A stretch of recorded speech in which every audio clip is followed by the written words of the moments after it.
Good morning students. आज हम लोग शुरू करते हैं next chapter electromagnetic induction, chapter number 6, और इसका फर्स्ट टॉपिक मैग्नेटिक फ्लक्स। इसमें देखें मैग्नेटिक फ्लक्स होता क्या है, इसकी एक डेफिनेशन मैंने यहाँ पर लिखी है। ये डेफिनेशन पूरी कंप्लीट तो नहीं है, लेकिन है कि किसी भी जैसे कोई सरफेस हो, कोई भी सरफेस हो जो किसी मैग्नेटिक फील्ड में रखा गया हो, तो उससे कितने मैग्नेटिक फील्ड लाइंस पास हो रहे हैं उसी को मेजर करने का, उसी का एक मापदंड है magnetic flux. It is a measure of the number of magnetic lines of force passing through a surface placed in the magnetic field. अब देखो ये कितना होगा, इस पर हम लोग डिस्कस शुरू करते हैं कि मैग्नेटिक फील्ड लाइंस पास हो रही है किसी सरफेस से, तो फिर कितनी वैल्यू आएगी फ्लक्स की, क्या फार्मूला बनेगा। फार्मूले के बारे में अब हम लोग चर्चा शुरू करते हैं। इसके लिए खूब ध्यान से आपको समझना है एक एग्जाम्पल को।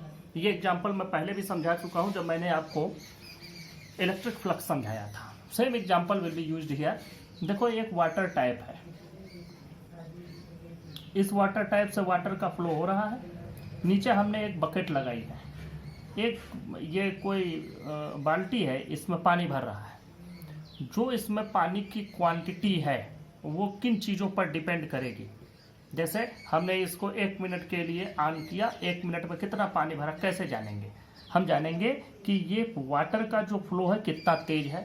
बहुत धीमे पानी आ रहा है तो भाई पानी भी धीमा भरेगा, कम भरेगा। दूसरी बात कि ये जो एरिया है, कितनी एरिया इसके कांटेक्ट में है। इन दोनों ही चीज़ों पर डिपेंडेंसी इसकी होगी और इन्हीं दोनों चीज़ों पर डिपेंड करेगा। और जो इसमें पानी की मात्रा आ रही है उसको मान लो मैग्नेटिक फ्लक्स। जो पानी की मात्रा आ रही है, क्वांटिटी ऑफ वाटर जो इसमें इकट्ठा हो रहा है, उसको मान लो फ्लक्स। ये डिपेंड किया speed of flow of water पर, उसको मान लो मैग्नेटिक फील्ड। और यह जिस एरिया के कांटेक्ट में आ रहा है, इस एरिया को मान लो एरिया, तो एरिया ही हो गया। अब देखो यहाँ पर एक बात होती है, यही सेम बकेट इसी तरह से हम लोग थोड़ा सा इसके पोजीशन को चेंज कर दें। वाटर टाइप वही है, सब कुछ वही है, लेकिन वो बकेट हमने ऐसे रख दिया। Same bucket is placed in this way. Now can you find any water to be accumulated here. कुछ भी यहाँ पर इकट्ठा होगा? कुछ नहीं इकट्ठा होगा, इसलिए कि पूरा का पूरा वाटर तो चला जाएगा। तो ध्यान से देखो, यहाँ पर कोई भी एरिया जो होती है उसका एरिया वेक्टर ठीक उसके परपेंडिकुलर डायरेक्शन में होता है। तो इसकी एरिया वेक्टर और direction of flow of water दोनों के बीच का एंगल 180 था। ये 0 भी होता तो भी कोई प्रॉब्लम ना होती, लेकिन यहाँ देखो, यहाँ पर ये इस डायरेक्शन में है, ये इस डायरेक्शन में, मतलब एंगल क्या है 90 डिग्री। और 90 डिग्री पर वाटर बिल्कुल नहीं आ रहा है, मतलब 90 डिग्री पर फ्लक्स की वैल्यू 0 हो रही है। जबकि सेम वही चीज, क्योंकि जो एरिया इसके कांटेक्ट में आना चाहिए था वो इसके कांटेक्ट में नहीं आया। मतलब कि जब 90 डिग्री पर है तो 0, और 0 डिग्री या 180 पर मैक्सिमम। तो 0 पर मैक्सिमम और 90 पर 0, यह कब मिलता है? जब कॉस का एंगल हो। कॉस 0 1 होता है, कॉस 90 0 होता है। इसका मतलब कि जो एरिया वेक्टर है और direction of magnetic field intensity है, उन दोनों के बीच के एंगल को अगर हम कॉस ले लें तो यह इनके कॉस पर भी डिपेंड कर रहा है। ये दोनों बातें हो गई, तो इन्हीं पर इसकी डिपेंडेंसी है एक चीज से। और इसको समझ सकते हो कि मान लो कि मैग्नेटिक फील्ड लाइंस ऐसे पास हो रही हैं, ये मैग्नेटिक फील्ड लाइंस हैं, ये फील्ड लाइंस पास हो रही हैं इस तरह से। अब देखो, यह एक मान लो कि हमने एक सर्कुलर शेप का ऐसे कोई रिंग लिए हैं, इससे फील्ड लाइनों को पास कर रहे हैं। अब सर्कुलर शेप का रिंग है, इससे पास हो रहा है, इसमें ऐसे रखा हो। समझो ये मैग्नेटिक फील्ड लाइंस ऐसे हैं, जिधर ये फिंगर्स की डायरेक्शन है, इस डायरेक्शन में फील्ड लाइंस है, और ये इसको हमने ऐसे रखा, तो इससे पास होने वाले फील्ड लाइनों को इसको मान लो, ये हम मान लेते हैं कि एक सर्कुलर कॉइल है इसी तरह का, तो इससे जो फील्ड लाइनें पास हो रही हैं वो हुई। अब मान लो कि सेम फील्ड ऐसे ही रहे, बस इस कॉइल को हम थोड़ा सा ऐसे किसी एंगल पर टर्न करा दें। अब देखो, अब जो फील्ड लाइनों की संख्या है वो घट जाएगी। इसलिए घट जाएगी क्योंकि बहुत सारा एरिया अब इसके कांटेक्ट में आ ही नहीं रहा है। तो हम लोग क्या करेंगे, हम देखें कि जो अभी एरिया वेक्टर था वो तो इस डायरेक्शन में था और फील्ड भी इसी डायरेक्शन में था, कोई बात नहीं, दोनों के बीच में एंगल 0 डिग्री था। अब देखो एरिया वेक्टर किधर है, इस डायरेक्शन में है और फील्ड अभी भी इसी डायरेक्शन में है, मतलब दोनों के बीच में एंगल बना थीटा। तो ये बी का थीटा एंगल पर रिजोल्यूशन क्या होगा, बी कॉस थीटा। तो अब बी कॉस थीटा इस एरिया से पास हो रहा है, क्योंकि अब एरिया यहाँ आ गया है, तो इसी एरिया पर अब बी कॉस थीटा पास होगा। थोड़ा सा और घुमा दें तो और कम फील्ड हो जाएंगे, वही है सेम। अब इसी को अगर हम बिल्कुल ऐसे कर दिए तो फिर अब जैसे आप इसको ऐसे भी इमेजिन कर सकते हैं कि आपके घर में खिड़की खुली हुई है, तो खिड़की से हवा आ रही है, कोई प्रॉब्लम नहीं है। लेकिन अगर खिड़की को आप एकदम छत पे खोल दें, छत पर जहाँ हम लोग आंगन, तो आंगन से जनरली हवा नहीं आती है, वो लाइट धूप इनके लिए हम लोग आंगन बनाते हैं। अब ऐसा भी नहीं है, हवा थोड़ी मोड़ी आती है उससे, लेकिन जो उससे हवा आती है उसके भरोसे हम नहीं रह सकते। अपने जो हम लोगों को घर में कितने हमारे कमरे में हवा लगे उसके लिए हम लोग खिड़की खोलते हैं। खिड़की कहाँ होती है, just perpendicular to the surface, horizontal surface ऐसा है, हवा ऐसे चल रही है तो दीवार ऐसे है, तो इस दीवार में आप यहाँ खिड़की खोलते हैं, न कि यहाँ ऊपर खिड़की खोलोगे तो यहाँ पर कहाँ उसमें से हवा जाएगी। तो वही है, उनके बीच में 90 डिग्री का एंगल बनता है। या अगर आप दीवार का एरिया वेक्टर लेंगे तो दीवार की एरिया वेक्टर, जैसे हवा ऐसे चल रही है, इधर से आ रही है, ये दीवार पर हमारे खिड़की खुली है, तो खिड़की का एरिया वेक्टर किधर हो गया, इस डायरेक्शन में हो गया, इधर से हवा आ रही है, तो 180 डिग्री का एंगल बना, 180 डिग्री का एंगल बना। या तो आप लोग इसी डायरेक्शन से अगर हवा आ रही है तो 0 डिग्री के एंगल पर ले सकते हैं। तो इस तरह से जब यह एंगल 0 डिग्री या 180 होता है तो मैक्सिमम मिलता है, और 90 डिग्री पर हमको बिल्कुल नहीं मिलता।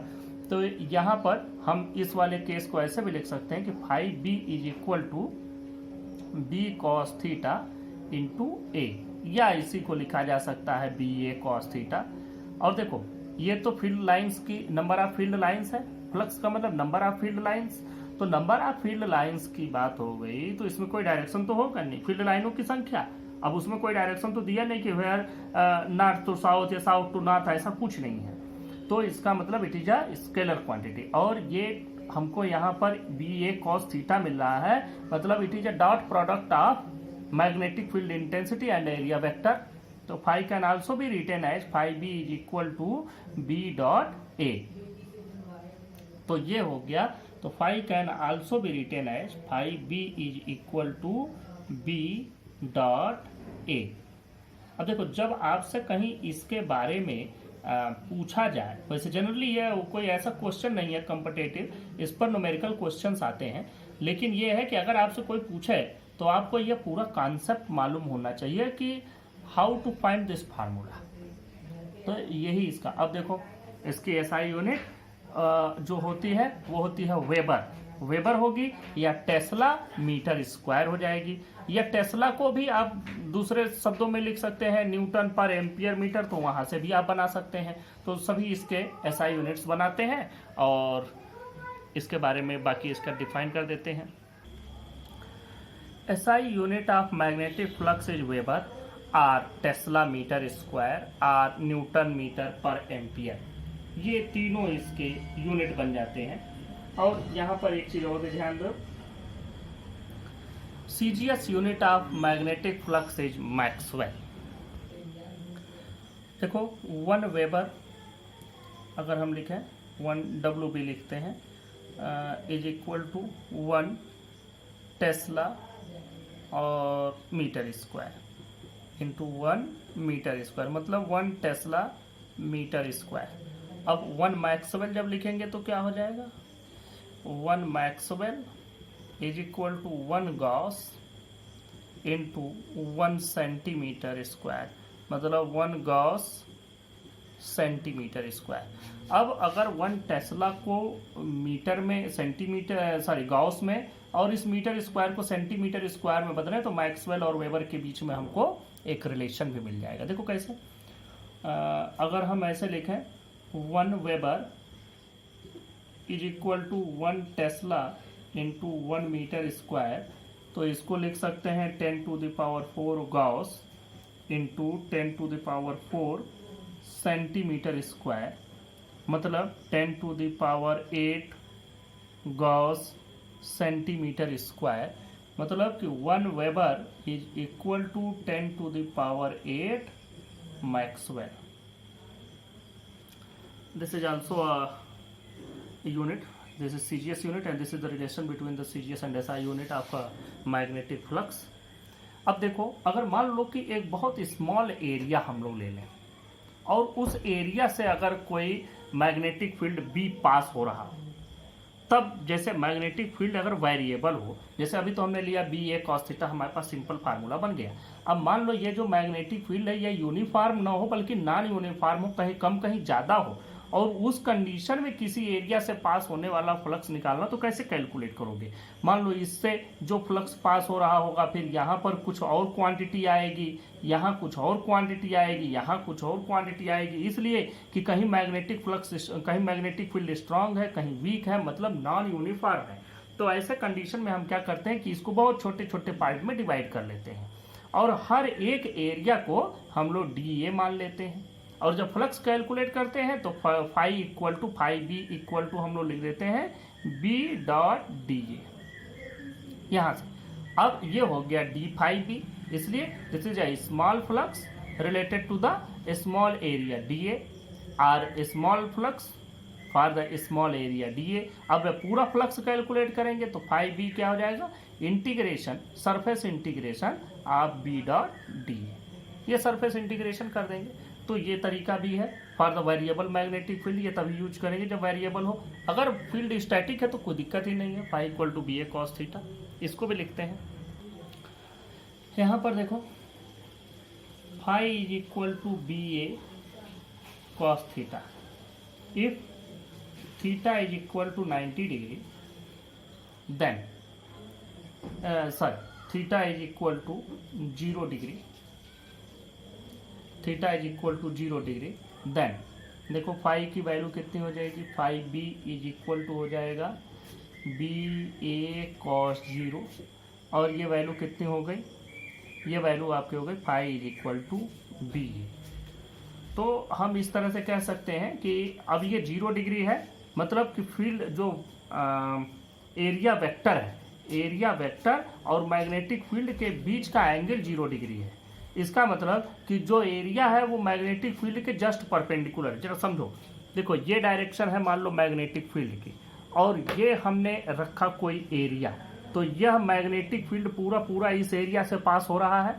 तो इस एरिया से पास तब हुआ जबकि यह फील्ड इसके परपेंडिकुलर है, और इस कंडीशन में जो इसका एरिया वेक्टर है वो किधर की ओर है, वो एरिया वेक्टर इस डायरेक्शन में होगा। अगर हम इधर की एरिया लेते हैं, इधर की एरिया लोगे तो इस डायरेक्शन में होगा। तो फिर इनके बीच में 0 डिग्री या 180 डिग्री का एंगल बन रहा है। 180 डिग्री का एंगल, 0 डिग्री का एंगल कब बन रहा है, जब यह सरफेस इस मैग्नेटिक फील्ड के ठीक परपेंडिकुलर डायरेक्शन में। तो यहाँ 0 डिग्री है लेकिन फील्ड के ठीक परपेंडिकुलर डायरेक्शन में सरफेस एरिया है।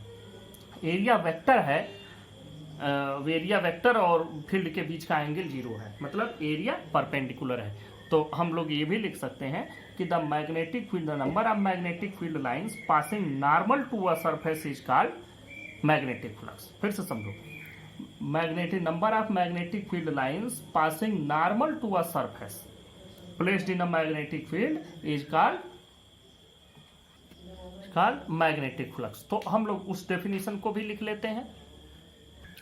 देखें, ये भी डेफिनेशन देख लें। This total number of magnetic field lines passing normal to a surface placed in a magnetic field is called magnetic flux through that surface. ये आपका एक और भी डेफिनेशन हो गया, वो बहुत सिंपल था, ये यहाँ से थोड़ा और भी ज़्यादा क्लियर हो गया। अब हम लोग वेरिएबल मैग्नेटिक फील्ड के लिए देखते हैं। अब देखो यहाँ से, if magnetic field is non uniform then we divide entire surface area A into very large number of small equal area element DA। बहुत छोटे छोटे एरिया एलिमेंट DA में डिवाइड कर दिया। Now flux through DA is D phi B equal to कितना हो जाएगा, ये small flux linked with small area DA B.DA। अब flux through the entire surface area ये हो जाएगा phi B is equal to integral through the surface, मतलब ये सरफेस इंटीग्रल हो जाएगा। तो यहाँ से आप लोग यही डेफिनेशन है लेकिन थोड़ा नया रूप ले लेती है। दस magnetic flux linked with a surface placed in a non uniform magnetic field is surface integral of magnetic field over that surface. यहाँ से ये आपका फ्लक्स कंप्लीट होता है। अब इसके बाद हम लोग चलते हैं नेक्स्ट टॉपिक पर। फ्लक्स में लास्ट पॉइंट और देख लें। फ्लक्स के ये 3 फार्मूले हमने एक साथ लिख दिए। अब इसमें वेयर थीटा को हम कहीं लिखे नहीं थे इसलिए आपको बता दें। Where theta is equal to angle between magnetic field and area vector of the surface or angle between magnetic field and perpendicular to the surface. Area vector मतलब परपेंडिकुलर टू द सरफेस। अब यहाँ एक बात हम लोग और देख रहे हैं, मैग्नेटिक फ्लक्स और जो एरिया वेक्टर है उनके बीच में जो एंगल बन रहा है वो 0 डिग्री और 180 डिग्री पर हमको मिलता है फ्लक्स, और भी एंगल पर मिलता है एक्सेप्ट 90 डिग्री। तो इफ यहाँ से लिखते हैं if theta is equal to 0 degree then flux मतलब magnetic flux is taken as positive. इसको पॉजिटिव कहते हैं, taken as positive. And if theta is equal to 180 degree, तो देखो इसकी वैल्यू कॉस थीटा की -1 आ जाएगी 180 डिग्री पे। Then magnetic flux is taken as negative. ये इसके पॉजिटिव और नेगेटिव दो वो है। अब आपका फ्लक्स पूरा कंप्लीट होता है। Now we move to the next topic. Next topic is electromagnetic induction. सबसे पहले ये जान लो इलेक्ट्रोमैग्नेटिक की बात क्यों की गई, क्योंकि जब ओरेस्टेड का पहला एक्सपेरिमेंट हुआ था जिसमें उन्होंने बताया था कि इलेक्ट्रिक करंट अगर कहीं प्रोड्यूस हो रहा हो या इलेक्ट्रिक करंट फ्लो हो रहा हो तो उसके चारों ओर मैग्नेटिक फील्ड अपने आप सेटअप हो जाता है, उसके चारों ओर मैग्नेटिक फील्ड बन जाता है। तो वहाँ से इलेक्ट्रिसिटी और मैग्नेट के बीच में एक रिलेशन बन गया था। पहले ये दोनों अलग अलग ब्रांच थे, तो फिर इलेक्ट्रोमैग्नेट हम लोग पढ़ना शुरू कर दिए। यहाँ अब हम लोग उसी ओरेस्टेड के एक्सपेरिमेंट के ठीक अपोजिट फैराडे ने एक एक्सपेरिमेंट किया, उसकी चर्चा करते हैं। पहले ये समझ लिया कि ये इलेक्ट्रिक और मैग्नेटिक फील्ड दोनों से प्रोड्यूस्ड इफेक्ट है, इसलिए इलेक्ट्रोमैग्नेटिक नाम दिया गया। इंडक्शन का क्या मतलब है? इंडक्शन का मतलब है कि कहीं भी कोई चीज ऐसा प्रोड्यूस करना, ऐसा इफेक्ट प्रोड्यूस करना जो कि बिना किसी फिजिकल कांटेक्ट के हो। जैसे आपने किसी को देखा कि वो बहुत बड़े अफसर हैं, उनका ठाट बाट रुतबा देख करके आपके मन में आया कि हम भी ऐसे अफसर बनेंगे, तो बस आप उनसे प्रेरित हो गए। प्रेरित मतलब इंड्यूस हो गए। This is induction. To produce any effect without physical contact is called induction. तो अब हम लोग इलेक्ट्रोमैग्नेटिक इंडक्शन की बात करते हैं। सुनो, सबसे पहली बात कि ओरेस्टेड के एक्सपेरिमेंट से एक बात साबित हुई कि अगर किसी करंट कैरिंग कंडक्टर में करंट फ्लो हो रहा है तो उसके चारों ओर एक मैग्नेटिक फील्ड बन जाता है। ये आपने पढ़ा। अब फैराडे ने इसी बात को सोचा कि according to the law of conservation of energy, कि एनर्जी तो कहीं वेस्ट होती नहीं है, न कभी भी उसको डिस्ट्रॉय कर सकते, न कभी प्रोड्यूस कर सकते, एक से दूसरे में चेंज होता है। तो अगर इलेक्ट्रिसिटी से या इलेक्ट्रिक करंट से मैग्नेटिक फील्ड बनाना पॉसिबल है तो मैग्नेटिक फील्ड से इलेक्ट्रिक करंट भी बनाना पॉसिबल होगा। मतलब इलेक्ट्रिक करंट से मैग्नेटिक फील्ड बना तो फिर मैग्नेटिक फील्ड से इलेक्ट्रिक करंट भी बनेगा। तो उन्होंने क्या किया कि ऐसे मैग्नेट रखे, इस तरह से मैग्नेट रखा उन्होंने, मैग्नेट का नॉर्थ साउथ ऐसे कई जगह, और उनके बीच में वायर रख दिया। अब क्या किया, उन्होंने चेक करना शुरू किया क्या वायर में करंट आया, और बहुत सेंसिटिव डिवाइस, अच्छा गैल्वेनोमीटर उन्होंने लगाया जिससे ये हो जाए कि अगर थोड़ा सा भी करंट बनता, मिली एम्पियर, माइक्रो एम्पियर, तो भी ये बताता कि हाँ करंट इसमें बना। तो फिर उन्होंने देखा, बहुत तरीके से सेटअप लगाया, फिर भी उनको इसमें करंट नहीं मिला। तो एक दिन झुंझलाहट में फैराडे ने इस चीज को उठा करके अपने मैग्नेट को उठा के फेंक दिया, और जब उन्होंने मैग्नेट को फेंका उसी समय उनके गैल्वेनोमीटर में डिफ्लेक्शन दिखाना शुरू हो गया। तो फिर दोबारा लाए और यहाँ से हटाए, फिर दोबारा, फिर उन्होंने इस मैग्नेट को यहाँ चलाना शुरू किया। जब चलाना शुरू किया तो देखा कि इसमें कंटिन्यूअसली करंट जनरेट हो रहा है, जिसके लिए वो इतना परेशान थे। वो तो तब प्रोड्यूस हो रहा है जब ये इससे पास होने वाली मैग्नेटिक फील्ड लाइंस में चेंज हो रहा है। सिर्फ स्टैटिक मैग्नेटिक फील्ड रख देने पर, एक कांस्टेंट मैग्नेटिक फील्ड के अंदर कोई करंट कैरिंग कंडक्टर रखने पर उसमें कोई करंट अपने आप इंड्यूस नहीं होता है। लेकिन अगर किसी करंट कैरिंग कंडक्टर से पास होने वाला मैग्नेटिक फील्ड लाइंस चेंज हो रहा हो तो इसमें कंटिन्यूअसली एक करंट प्रोड्यूस होने लगता है। और करंट पहले नहीं प्रोड्यूस होता, पहले इसमें प्रोड्यूस होता है ईएमएफ। अगर इसके दोनों एंड ओपन है, तो एंड ओपन है तो मतलब इसमें कोई करंट फ्लो होने का सवाल ही नहीं है, तो ओपन सर्किट है, तो यहाँ पर ईएमएफ प्रोड्यूस हो जाता है। ईएमएफ को मतलब एक सिरा पॉजिटिव दूसरा सिरा निगेटिव बन जाता है। और अगर ये सर्किट क्लोज्ड है, ये वायर क्लोज्ड सर्किट में है, तो इसमें करंट फ्लो होने लगता है। तो ये बात हमेशा ध्यान में रखेंगे कि किसी भी करंट कैरिंग कंडक्टर या किसी भी करंट कैरिंग कॉइल से पास होने वाला मैग्नेटिक फ्लक्स या मैग्नेटिक फील्ड लाइंस चेंज हो रही हैं तो उसमें उसके दोनों एंड पर एक ईएमएफ जनरेट हो जाता है जिसको हम कहते हैं इंड्यूस्ड ईएमएफ। और अगर वह एक क्लोज्ड सर्किट में वायर कनेक्टेड है तो फिर उसमें करंट भी फ्लो होगा और उसको हम लोग कहेंगे इंड्यूस्ड करंट। और इस पूरी फिनोमेना को हम लोग कहते हैं इलेक्ट्रोमैग्नेटिक इंडक्शन। ये फैराडे के एक्सपेरिमेंट से मिला था। अब इस चीज़ को थोड़ा सा और समझने की भी कोशिश करो कि ऐसा क्यों होता है, इसको समझो क्यों हो रहा है। ये बात थोड़ा सा आपको केयरफुली समझना होगा कि ये इंड्यूस्ड ईएमएफ आखिर जनरेट क्यों होता है। देखो, मान लो यह कोई कंडक्टर है और इसके पास हम एक कोई, यहाँ दो मैग्नेट वो तो रख के मैंने समझाया था, एक कोई मैग्नेट एरिया, इसका नॉर्थ पोल हम इधर ला रहे हैं। जब इसके तरफ ले आओगे तो इसमें ईएमएफ जनरेट होगा, जब ले जाओगे तब भी ईएमएफ जनरेट होगा, जब तक चलाते रहोगे तब तक इसमें ईएमएफ जनरेट होता रहेगा। यह इसके मोशन पर ही डिपेंड है। जैसे मोशन आपने बंद कर दिया, ये ईएमएफ भी बंद होना, इसका ईएमएफ भी सेटअप होना बंद हो जाएगा। तो देखो ऐसा क्यों हो रहा है। या तो अगर हम नॉर्थ पोल को इधर ला रहे हैं, मतलब मैग्नेटिक फील्ड की इंटेंसिटी धीरे धीरे ऐसे इधर की ओर बढ़ती जा रही है। ये खूब ध्यान से समझो। हम तो वायर को थोड़ा सा और मोटा बना लेते हैं, हम ये वायर को थोड़ा सा मोटा बना लेते हैं आपको समझाने के लिए, जिससे आपको पूरा इसके इंटरनल स्ट्रक्चर के साथ पूरा समझ में आए। तो देखो, जैसे नॉर्थ पोल को लेकर के इधर आओगे तो नॉर्थ पोल तो इधर आ रहा है, मतलब मैग्नेटिक फील्ड की इंटेंसिटी बढ़ती जा रही है। दूसरा काम हम ये भी तो कर सकते हैं जस्ट उसके इक्विवेलेंट, कि हम नॉर्थ पोल को इधर न लाएं बल्कि इस तार को ही ऐसे चलाना शुरू कर दें, तब भी तो हो सकता है और ऑब्वियसली कोई दिक्कत नहीं है उसमें। अब मान लो कि ये पूरा का पूरा मैग्नेटिक फील्ड यहाँ सेटअप है।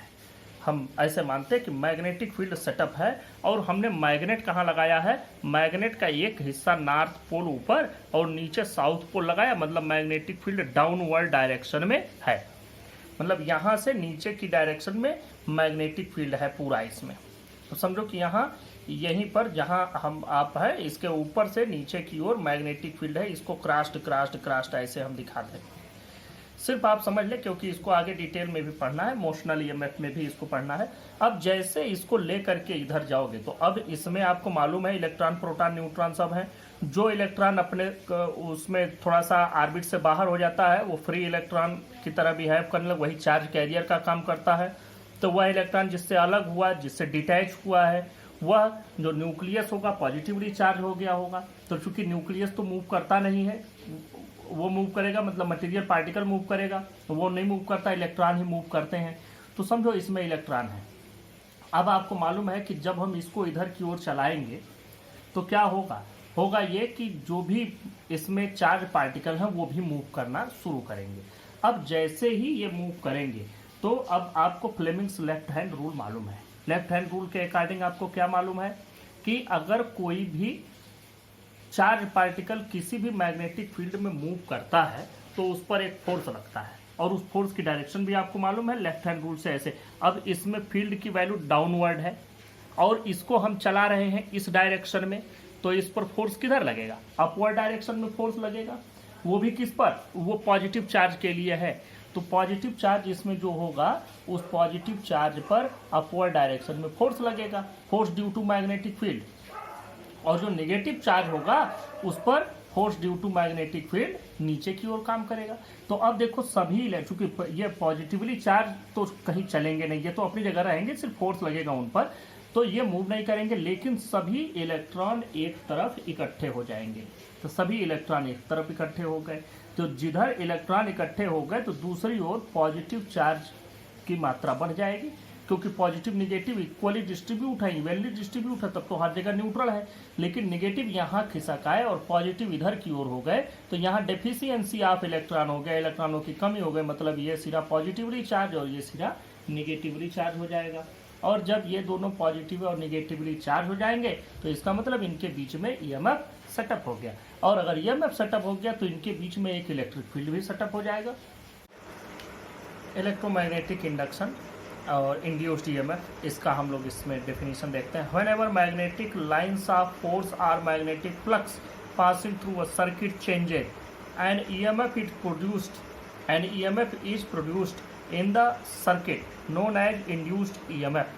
If the circuit is closed, a current flows through it called induced current.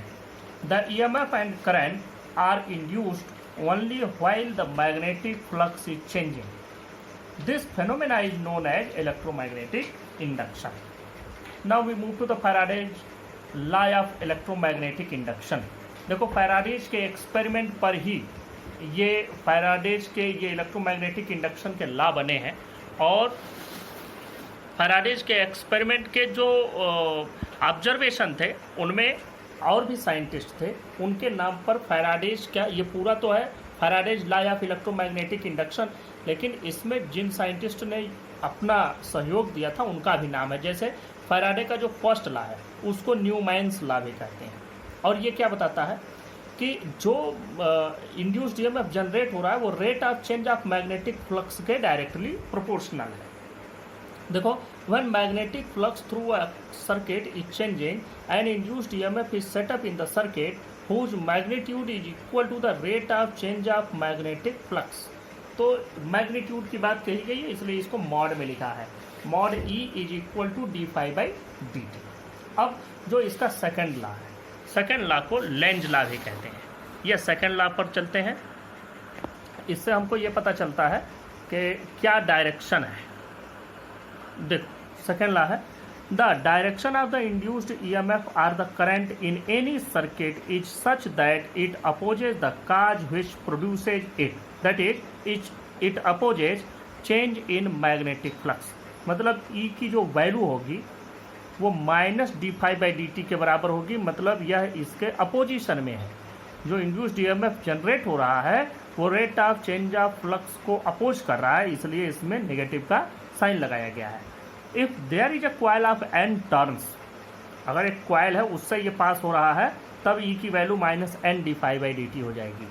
और if the coil be closed and total resistance of its circuit be R, then current कितना हो जाएगा, current will be E by are.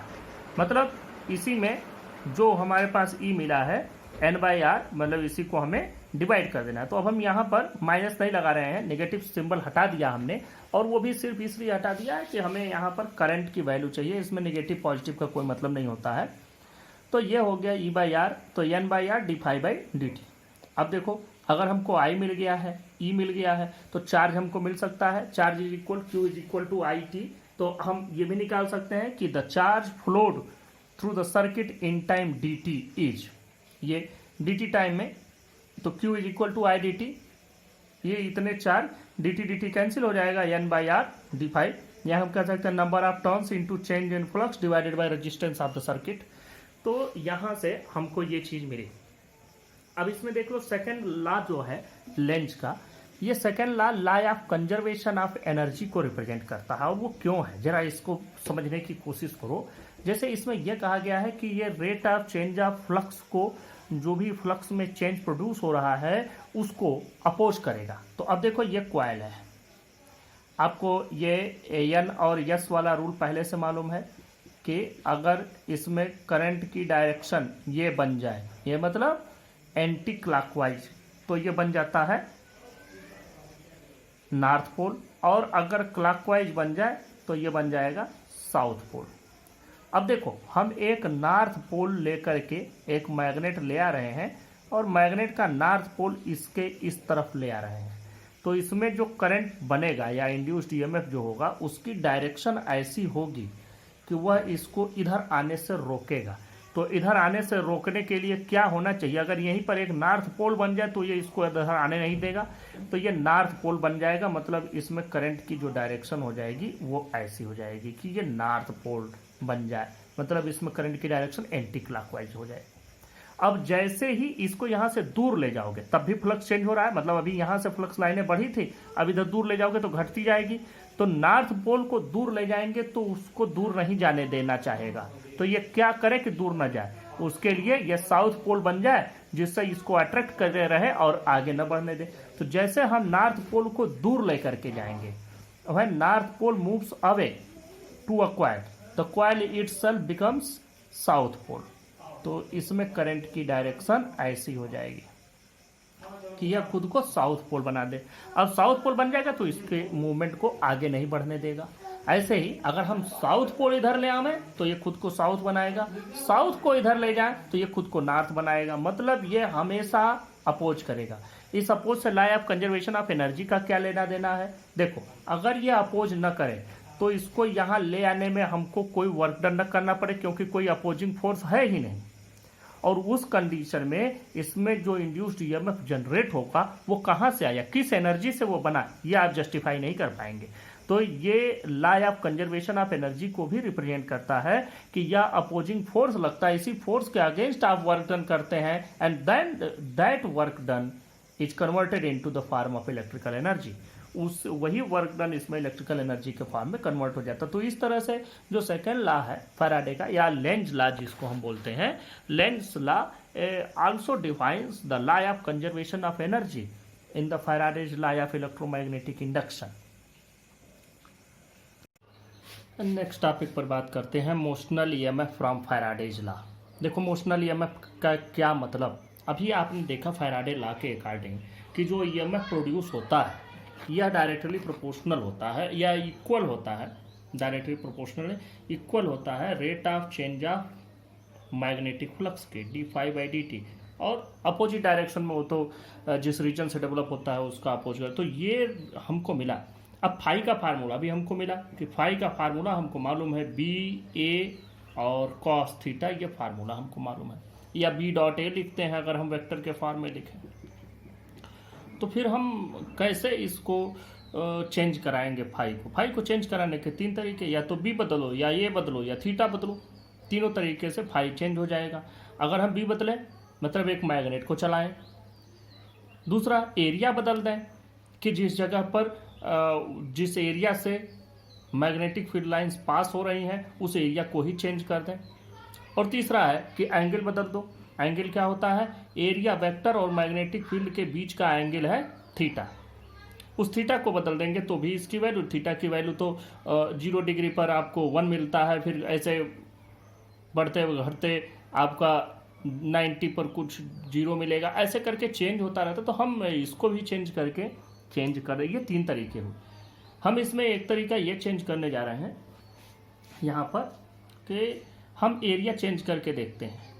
इसका नाम motional EMF इसलिए है कि इसमें मोशन से हम लोग ये प्रोड्यूस कर रहे हैं। मोशन का मतलब क्या हो गया कि या तो हम मोशन में मैग्नेट को ला रहे हैं या मोशन में कंडक्टर को ला रहे हैं, किसी भी तरीके से करेंगे, या थीटा बदलो, हर सभी में मोशन की ही जरूरत पड़ेगी, without motion it is not possible.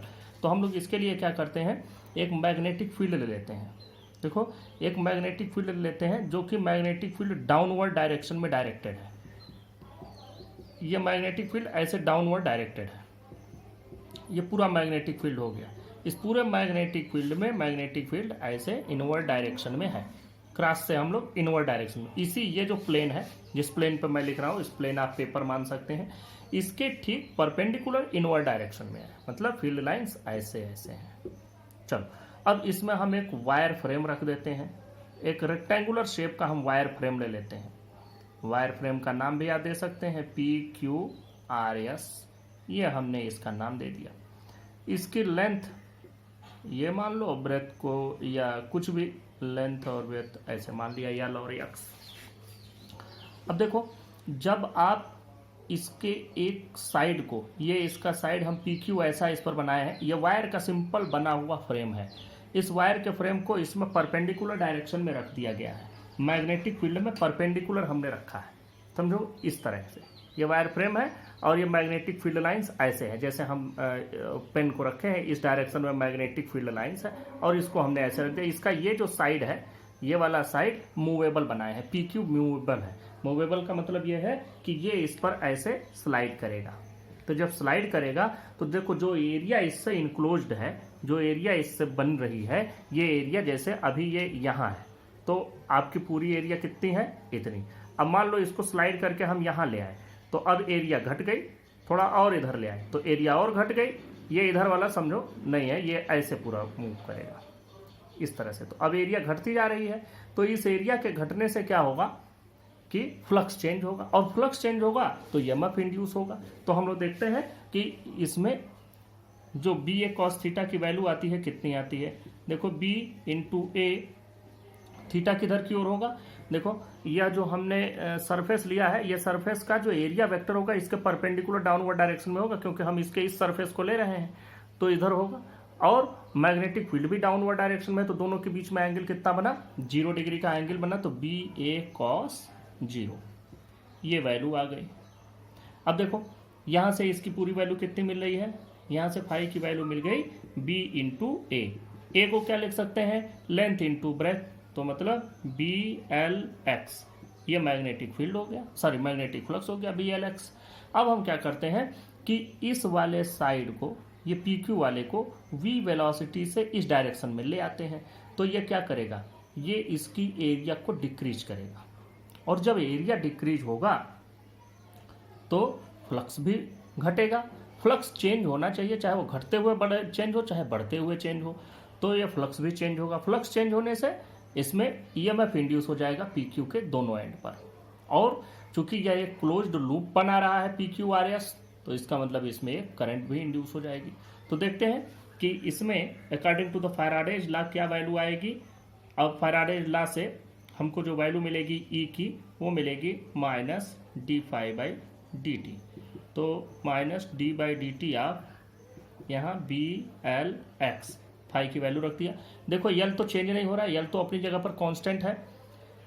B magnetic field uniform हमने लिया, वो भी नहीं चेंज हो रहा है, तो बी और यल माइनस बी एल, क्या चेंज हो रहा है, D X by D T. और देखो वेलोसिटी इधर बढ़ रही है लेकिन यक्स घटता जा रहा है, तो वेलोसिटी जिधर बढ़ रही है यक्स के घटते हुए डायरेक्शन में बढ़ रही है, इसलिए D X by D T को हम माइनस वी लिखेंगे, क्योंकि यक्स के बढ़ने के साथ जनरली हम लोग डिस्टेंस बढ़ाते जाते हैं वेलोसिटी बढ़ती जाती है, लेकिन इस केस में हमने लिया है कि ये इधर घटता जा रहा है, यक्स के घटने के साथ वेलोसिटी बढ़ रही है, इसका मतलब minus B L minus V, तो ये बी एल वी यहाँ पर इंड्यूस्ड ईएमएफ हो गया। This is due to the motion of side P Q in a magnetic field and also have been produced by the changing of area enclosed in the area placed in a magnetic field. इसको अब हम लिख लेते हैं ठीक से। The EMF induced across the ends of a conductor due to its motion in a magnetic field is called motional EMF. Let a rectangular wire frame PQRS placed in a uniform magnetic field B perpendicular to the plane of paper and directed inward. Side PQ is moving inward with speed V, which decreases the area of loop PQRS and hence decreases the flux linked with it. The change in flux produces EMF across the ends of PQ. Magnetic flux linked with PQRS is, ये value देखो क्या हो जाएगी, phi equal to B dot A, मतलब B A cos 0। ये 0 क्यों आया, since area vector of P Q R S is perpendicular to the plane of paper and directed inward which is parallel to the direction of B, क्योंकि B भी क्या है, downward ही है। तो phi is equal to B A B into L into x from Faraday's law. अब Faraday law से E is equal to minus D pi by D T equal to minus D by D T, आप phi की value रख दो B L X, यहाँ से minus B into L D X by D T. अब देखो dx by dt की value हम क्यों रखेंगे, minus V L minus V. अब ये ऐसा क्यों है, क्योंकि जो dx बाई dt या वेलोसिटी जो बढ़ रहा है x के घटते हुए डायरेक्शन में वेलोसिटी है, तो x के घटते हुए डायरेक्शन में है, इसलिए हमने इसको क्या लिखा, माइनस वी। इसको लिख भी देते हैं। देखो dx by dt is equal to minus V because v is in the decreasing direction of x। अब यहाँ से वैल्यू जो मिल रही है वो क्या मिल रही है, जो हमको इंड्यूस्ड ईएमएफ की वैल्यू मिल रही है, ये देखो माइनस से माइनस मल्टीप्लाई होगा तो प्लस हो जाएगा, B L V. This is motional EMF or induced EMF due to the motion of a conductor in a magnetic field. देखिए नेक्स्ट टॉपिक है फ्लेमिंग्स राइट हैंड रूल। ये rule इसलिए बना कि जब हम इंड्यूस्ड ईएमएफ किसी मैग्नेटिक फील्ड में फ्लक्स चेंज करा के किसी कंडक्टर से पास होने वाला अगर हम इंड्यूस्ड ईएमएफ जनरेट करते हैं, सर्किट क्लोज है, इंड्यूस्ड करंट जनरेट होती है, तो फिर उस करंट की डायरेक्शन क्या होगा, उसके लिए बना राइट हैंड रूल फ्लेमिंग का। देखो क्या है इसमें, if we stretch right hand thumb and first two fingers in mutually perpendicular direction such that first finger points in the direction of magnetic field and the thumb in the direction of motion of conductor, then middle finger will point in the direction of induced current। अब बस इसको समझो। देखो हम लोग Fleming's left hand rule right hand rule भी पढ़े हैं। देखो हम लोगों ने फ्लेमिंग्स लेफ्ट राइट दोनों, और दोनों में ही जो ये फोर फिंगर है, four finger, index finger, first finger, किसी भी नाम से इसको कहें, ये जो फोर फिंगर है it always represent direction of field. तो यहाँ पर भी ये, अब हम लोग इसको कैसे समझते हैं, देखो इस तरह से हम रखते हैं, तीनों फिंगर ऐसे, thumb, first finger, middle finger ऐसे रखें। अब देखो ये तो direction of field, four finger direction of field, thumb direction of motion of conductor, जिस डायरेक्शन में आप कंडक्टर को चला रहे हैं, and then the middle finger will direct to the current, ये करंट को था। अब अभी जो हमने इसमें बनाया, इसमें जरा सा इस चीज को समझो कि इसमें इसको कैसे हम समझ पाएंगे कि क्या है। अब देखो इसमें फील्ड की डायरेक्शन किधर है, डाउनवर्ड, तो ये हमारी इंडेक्स फिंगर किधर की ओर चली जाएगी, डाउनवर्ड। कंडक्टर कहाँ है, ऐसे है, तो आप कंडक्टर को मान सकते हैं इस डायरेक्शन में, ऐसे फील्ड हो गई डाउनवर्ड, कंडक्टर हो गया इस डायरेक्शन में ऐसे, और चला किधर रहे हैं, इधर ले आ रहे हैं। तो देखो थंब की डायरेक्शन में चला रहे हैं, ऐसे चलाओगे तो इसमें इसके डायरेक्शन में, मतलब मिडिल फिंगर के डायरेक्शन में करंट बनेगा, तो इसमें डायरेक्शन ऑफ करंट क्या हो जाएगी, इधर। और अगर डायरेक्शन ऑफ करंट इधर है तो करंट किधर से किधर चलता है, पॉजिटिव टू नेगेटिव, तो इसका मतलब ये सिरा पॉजिटिव बना, ये सिरा नेगेटिव बना, तब इसमें plus to minus current flow होना शुरू हो गया। This is Fleming's right hand rule to find the direction of induced current। देखो नेक्स्ट टॉपिक है motional EMF from Lorentz force. अभी हमने ये मोशनल ईएमएफ का फार्मूला डिराइव किया है, और वो जो मोशनल ईएमएफ डिराइव किया है वो यूजिंग द फैराडेज लॉ था। अब हम मोशनल ईएमएफ डिराइव कर रहे हैं यूजिंग द लॉरेंज फोर्स।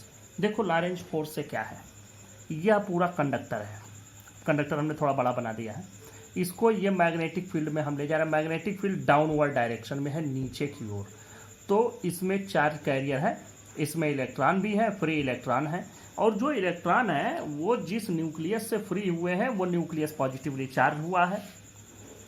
तो इसका मतलब कि न्यूक्लियस पॉजिटिव और निगेटिव दोनों चार्जेज हैं। तो हम लोगों ने एक फार्मूला पढ़ा है कि अगर किसी भी चार्ज को किसी मैग्नेटिक फील्ड में मूव कराया जाए तो उस पर एक फोर्स लगता है, जिसकी डायरेक्शन हम फ्लेमिंग्स लेफ्ट हैंड रूल से जानते हैं। तो देखो ये फ्लेमिंग्स लेफ्ट हैंड रूल है कि अगर ये फोर फिंगर मतलब डायरेक्शन ऑफ फील्ड, और हमारे पास ये direction of motion of positive charge है ये, तो thumb will represent the direction of force on this positive charge. अब देखो इसमें पॉजिटिव चार्ज होंगे, फील्ड किधर की ओर है, यहाँ डाउनवर्ड डायरेक्शन में फील्ड है, और मोशन किधर है, मोशन है इस तरफ, क्योंकि हम लोग इसको इस तरफ चला रहे हैं, वेलोसिटी देखो इसकी इस तरफ है, तो फील्ड ऐसे हो गई, मोशन इधर की ओर हो गया, तो फोर्स इस पर किधर लगेगा, देखो पॉजिटिव चार्ज पर फोर्स लगेगा इस तरफ, पॉजिटिव चार्ज इसमें है जो कि इसी कंडक्टर के साथ चल रहा है, तो पॉजिटिव चार्ज यहाँ पर जो होगा उस पर force due to magnetic force Fm इधर की ओर लगेगा। मतलब पॉजिटिव चार्ज जो भी होगा वो इस तरफ खिंचता हुआ चला आएगा। तो इसको इधर न बनाओ, अगर पॉजिटिव चार्ज पर फोर्स इधर लग रहा है तो इसको इस एंड पर हम बनाते हैं।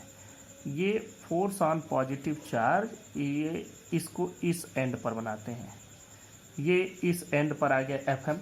तो नेगेटिव चार्ज पर फोर्स किधर होगा, इसके ठीक अपोजिट डायरेक्शन में इधर होगा। इसका मतलब नेगेटिव चार्ज इस एंड पर इकट्ठा होगा, एक्यूमुलेट होगा, और पॉजिटिव चार्ज इस एंड पर इकट्ठा होगा। तो ये सिरा नेगेटिवली चार्ज, ये सिरा पॉजिटिवली चार्ज, और यहाँ से यहाँ के बीच में एक पोटेंशियल डिफरेंस सेटअप हो जाएगा जिसको हम कहेंगे इंड्यूस्ड ईएमएफ। वही मोशनल ईएमएफ हो जाएगा। ये क्यों हो रहा है, क्योंकि इसको चला रहे हैं इसलिए हो रहा है, तो मोशनल ईएमएफ हो गया। कैसे आया, लॉरेंज फोर्स से आया, force on a moving charge in a magnetic field.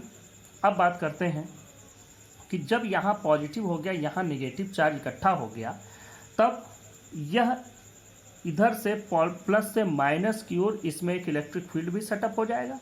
वो इसी तार के अंदर ही इलेक्ट्रिक फील्ड सेटअप होगा। इधर देखो, यहाँ से यहाँ की ओर अब एक इलेक्ट्रिक फील्ड सेटअप हो गया। और देखो, अगर इलेक्ट्रिक फील्ड में कोई चार्ज पार्टिकल है तो उस चार्ज पार्टिकल पर भी फोर्स लगता है ड्यू टू इलेक्ट्रिक फील्ड। तो इलेक्ट्रिक फील्ड की वजह से जो फोर्स लगता है वो कितना होता है, उसकी वैल्यू होती है force due to electric field, force due to electric field Fe, इसकी डायरेक्शन होती है QE। पॉजिटिव चार्ज पर फील्ड की डायरेक्शन में ही फोर्स लगेगा। तो पॉजिटिव चार्ज पर फील्ड की डायरेक्शन यह है, तो force due to electric field इधर, और नेगेटिव चार्ज पर यही force due to electric field opposite direction में इधर की ओर लगेगा। अब देखो, दोनों पर अपोजिट डायरेक्शन में फोर्स लगना शुरू हुए। अब होगा क्या, होगा ये कि इधर की ओर नेगेटिव चार्जेस का इकट्ठा होना और इधर की ओर पॉजिटिव चार्जेस का इकट्ठा होना तब तक जारी रहेगा जब तक कि ये E सेटअप होता जाए और E की वैल्यू इतनी हो जाए कि force due to electric field balances the force due to magnetic field. ये Fm है, मतलब force due to magnetic field.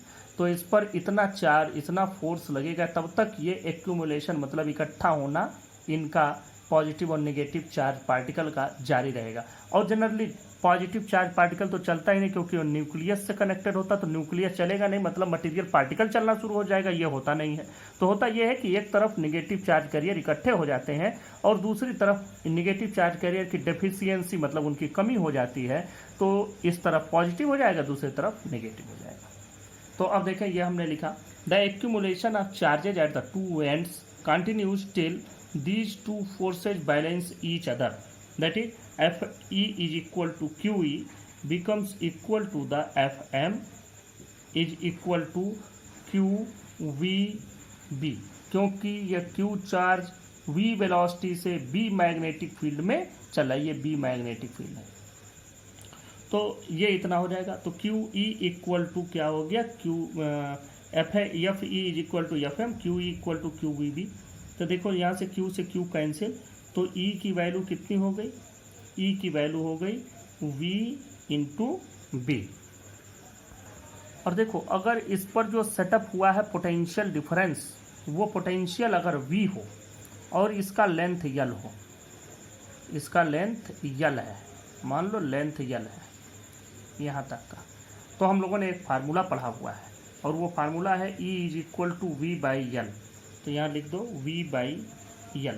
तो V की जगह हम इंड्यूस्ड EMF लिखेंगे, क्योंकि ये तो इंड्यूस्ड EMF है, तो E डिवाइडेड बाई E दूसरी तरह का लिख दिया, E by L is equal to V into P।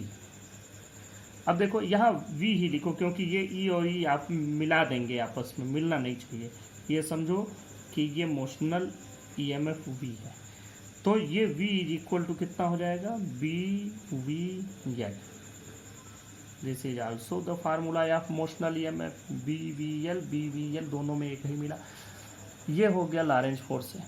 अब हम लोग थोड़ा सा इसी में और आगे चर्चा कर लेते हैं कि अगर मान लो कि इसका रेजिस्टेंस R हो, इस पूरे वायर का रेजिस्टेंस R हो, तो जो इसमें करंट फ्लो होगा वो कितना होगा, I is equal to V by R। V by R का मतलब BLV डिवाइडेड बाई R, ये करंट हो गया इसमें। अब देखो जो ये सिरा मूव कर रहा है, ये करंट कैरिंग कंडक्टर ही तो हो गया। अब यह एक करंट कैरिंग कंडक्टर हो गया जिसमें यह करंट फ्लो हो रहा है। अब इस करंट के फ्लो होने के कारण इस पूरे कंडक्टर पर एक फोर्स लगेगा। वो फोर्स कौन सा होगा? Force on a current carrying conductor in a uniform magnetic field. अब देखो ये uniform magnetic field downward direction में है। अब इसमें एक करंट कैरिंग कंडक्टर आप चला रहे हैं तो इस पर फोर्स कितना लगता है? IBL sine theta. और इसमें जो डायरेक्शन है थीटा की, मतलब मैग्नेटिक फील्ड और करंट की, उसके बीच में एंगल बन रहा है 90 डिग्री, क्योंकि मैग्नेटिक फील्ड इधर की ओर है और ये चल रहा है ऐसे। तो इसमें और ऐसे में एंगल बना 90 डिग्री। तो देखो यहाँ पर हम डायरेक्ट लिख सकते हैं फोर्स ऑन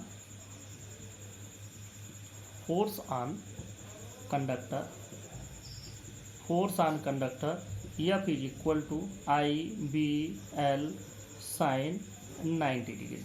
अब सब की वैल्यू आपको रख देनी है। I की वैल्यू रख दो BLV डिवाइडेड बाई R, ये I की वैल्यू हो गई। और इसी के साथ साथ आपको B और L की वैल्यू रखी देनी है। साइन 91 हो ही गया, तो देखो क्या हो जाएगा, B square L square V by R। तो ये वैल्यू हो जाएगी B square L square V divided by R। This V is velocity. ये एक फार्मूला हो गया फोर्स ऑन अ कंडक्टर। अब देखो दूसरा एक और चीज़ हम लोग देख लेते हैं कि इसमें power delivered by external force कितना है। Power delivered by external force, इसको भी निकाल लेते हैं। Power delivered